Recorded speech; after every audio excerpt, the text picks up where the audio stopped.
So the leader at UF Health Jacksonville is giving city and state leaders alarming news about the pandemic. During a telephone conference call today, Dr. Leon Haley said since June there has been a 1,000% increase in cases at the hospital.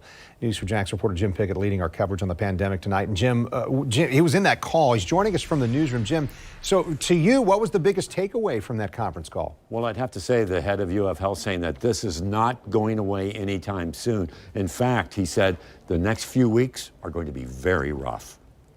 Right now, 150 people are in UF Health with COVID-19. Just last June, there were only 12, and the numbers are increasing every day. The biggest challenge that we have, in addition to all of that, is there's no specific end in sight. Northeast Florida has been hit hard. In Jacksonville, these zip codes on the north side are where most of the cases are coming from: 32218, 32209, and 32208. Right now, the average age of someone with COVID at UF Health is 52. There are more men than women with the virus. In June, we actually saw more black patients, 51% in the hospital, compared to 36% white. And now that number has shifted to 48% black to 50% white. And we're seeing the same shift when it comes to those who die from the virus. Before, 54% of those who died were black and 36% were white. Now, 36% of those who are dying are black and 59% are white. The other races make up a very small percentage.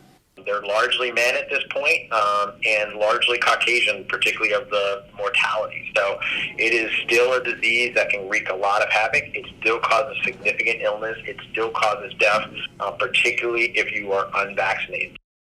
I have to tell you, that was sobering news for many people on that call who say really more needs to be done to outreach for people to get vaccinated. So they said these numbers are scary, but they also talked about treatments that they're performing at the hospital. Some are traditional treatments and some are experimental that the doctor said are showing some promising results.